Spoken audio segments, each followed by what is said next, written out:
Welcome back to Educator.com's English Grammar course. This lesson is about infinitives and gerunds. Let's get started. All right, we're going to begin with an overview of this lesson. We're going to start by asking, what is a gerund? We're going to find out what they are, what they do, and how to use them. Specifically, how to use them as subjects, complements, and objects. And don't worry, we'll review what those things actually are. Then we'll ask, what is an infinitive? And we'll learn how to use infinitives correctly in a sentence. All right, what is a gerund? Well, a gerund is a base verb form. Remember, that's the form that we think of as the central part of the verb, the kernel that you form all those other tenses around, with ing on the end.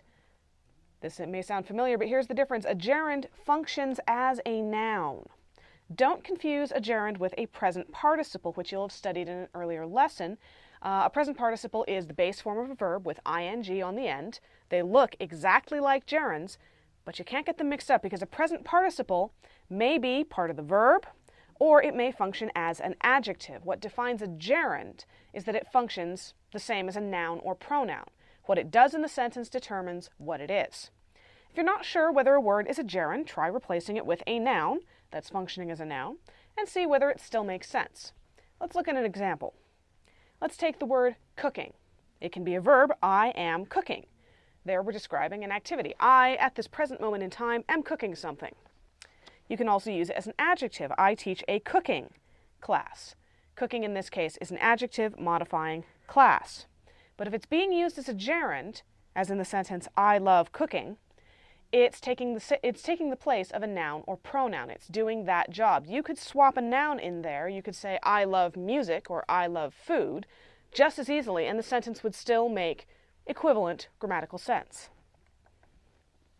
All right, how do we use gerunds? First, they may be used as subjects, just like nouns and pronouns. Painting is my passion. The subject of the sentence is painting, and the verb is. You may also use a gerund as a complement, a subject complement. Now remember, a complement is the thing on the other side of the equal sign from the subject when you use a linking verb. A linking verb is any verb you can replace with an equal sign. This is that, this equals that. The that is the subject complement, and in this case you can use a gerund for it. So, just as in our first sentence we said painting is my passion, you could easily reverse it and say my passion is painting. Well, our subject is passion, our verb is, and our complement is painting. Once again, you could easily swap a noun in there and still have the sentence make sense. My passion is music. Gerunds may also be used as objects, direct, indirect, or objects of a preposition. Again, these are all things that nouns and pronouns can do and verbs can't. That's how you know they're gerunds. He enjoys painting. All right, there we have the direct object of the verb enjoys. Give painting a chance. Here we have an indirect object. Our verb is give. Our direct object is chance. And our indirect object is painting, because painting is what is receiving the direct object, the chance. And finally, she taught me about painting. Well, this is a prepositional phrase. Includes the preposition about. About what? About painting. You remember a prepositional phrase is anything you can do to a log. She taught me about the log. About painting. So you can use a gerund in pretty much any way you can use a noun. All right, gerunds are very commonly used after certain verbs. If you see one of these verbs, chances are it's an opportunity to use a gerund. Admit, appreciate, avoid, deny, discuss, dislike, and of course you can also use like, imagine, keep, miss, quit, recall, and resist. Let's look at a few examples. Please keep working while I step out. This is definitely a gerund. It's not any other kind of verb, and it follows the verb keep. He admits taking the sandwich. Our verb is admits, and notice that in place of taking the sandwich, you could put a noun in like theft. He admits theft. Perfectly grammatical. I can't resist scaring you. All right, our verb is can resist. Nt is, of course, an adverb modifying can. And scaring is our gerund. And again, it's taking the place of a noun. You could say, I can't resist chocolate and have it make just as much sense. She avoids walking alone. Avoids is our verb. Walking is our gerund. And again, it's acting like a noun. You could just as easily say she avoids crowds. All right, let's look at infinitives for a moment. What is an infinitive? An infinitive is a form of a verb, and it's formed by adding to the base form of a verb. Infinitives are often part of a verb phrase. I plan to submit my resignation. So, plan is a verb. To submit is also a verb. It's one long phrase. He offered to drive me home. Similar. Now, here's the tricky part with infinitives. The word to can also be a preposition.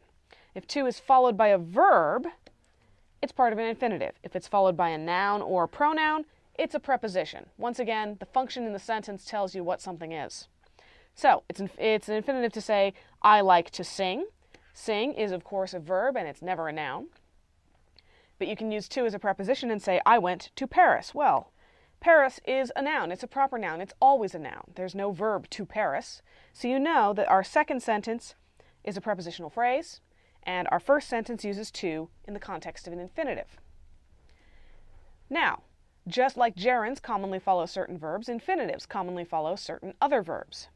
So, you can very often see infinitives after agree, ask, beg, decide, expect, fail, need, offer, plan, refuse, venture, and want. Let's look at some examples. We agreed to amend the contract. Once again, we've got agree up there and down here, and it's followed by the infinitive to amend. I fail to see your reasoning. They refuse to listen to us, and I want to go home. All right, now here's a tricky bit with infinitives. You can use them after these verbs on this list when they are followed by a noun or a pronoun. So they're followed by a direct or indirect object. Advise, allow, ask, convince, encourage, expect, order, persuade, remind, urge, want, and warn. Notice anything interesting? Almost all of these verbs describe communication with something intelligent, a person, an animal, something. Let's look at some examples. I warned you to lock the door. Once again, we're using warned. Well, you can only warn something capable of thinking, and in this case, that would be the direct object, you. You is receiving the warning. I warned you, infinitive, to lock the door.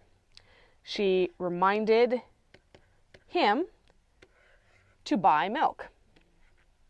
I want Joy to explain this to me. And I urge you, to reconsider. Once again, you're communicating with a human being, you're giving them some kind of advice or warning or an order or something of that nature, and you're using the infinitive to tell them what you want them to do or what you think they should do. All right. Here's the fun part of infinitives and gerunds. In some contexts, they can be used for exactly the same purpose. When you are describing an activity, you can use either an infinitive or a gerund after certain verbs and still be correct either way. Now remember, infinitives and gerunds are both used to express sort of the abstract concept of a verb, the idea of the activity. So if you're using a simple construction like I like, or I love, or I hate, then you can have the abstract concept of the verb right after your main verb, and either an infinitive or gerund will do. Let's look at some examples. I love to bake means exactly the same thing as I love baking. In either case, you're saying I love the activity of stirring stuff together and putting it in the oven. I hate to swim. I don't like getting wet. I hate swimming has exactly the same meaning. I love to run and I love running. Once again, two sentences, same meaning. Gerund, infinitive, you can use either one. All right, let's do a little practice. See if you can figure out whether an infinitive or a gerund goes in each of these sentences. The Commission hopes, something to do with stabilize, the wolf population soon. I have been thinking of, some form of buy, a new car. Nothing you can say will convince me, some form of change, my mind. And we have discussed, some form of travel, to Europe. Take a good look, pause the video if you need to. And here we are.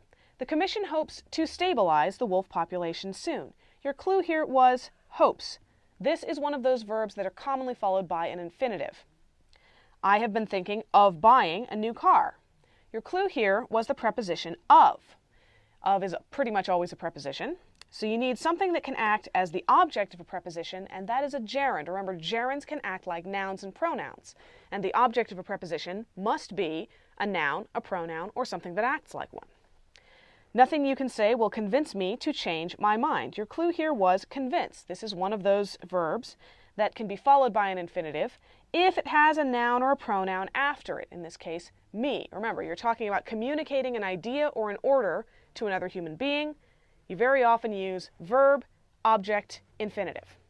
And we have discussed traveling to Europe. Your clue here was discussed. This is one of those verbs that's very often followed by a gerund. All right, let's do one more round of practice. I encourage you, some form of think, carefully about this decision. May I venture, some form of suggest, a good restaurant for lunch. Some form of dance is my life. I appreciate your some form of take the time to help me improve my grammar. Oh, you're welcome. Take a good look. Pause the video if you need to. And here we are. I encourage you to think carefully about this decision. Your clue here was the verb encourage. This is one of those verbs that's commonly followed by an infinitive if it has a noun or pronoun right after it as an object. In this case, we have you. Again, the idea of communicating to someone advice or an order. May I venture to suggest a good restaurant for lunch? Your clue here was the verb venture, which is very often followed by an infinitive. Dancing is my life. Your clue here was the structure of the sentence. You knew that the first word was missing and that it was going to be something related to a verb, but you have the subject is and the complement my life. So whatever you have in that first blank has to be the subject of the sentence. That means it has to be something doing the job of a noun or a pronoun, and that means that it had to be the gerund dancing. You could easily put a noun in there. Music is my life, food is my life, and it would make just as much sense. And finally, I appreciate your taking the time to help me improve my grammar. Once again, we're describing the abstract activity, and it's functioning as a noun. Your is a possessive pronoun, so you would normally expect anything following a possessive pronoun to describe the thing that's possessed, usually a noun or pronoun. So you needed something that does the job of a noun or pronoun, and that was the gerund taking. That's all for this lesson. Thank you for watching Educator.com.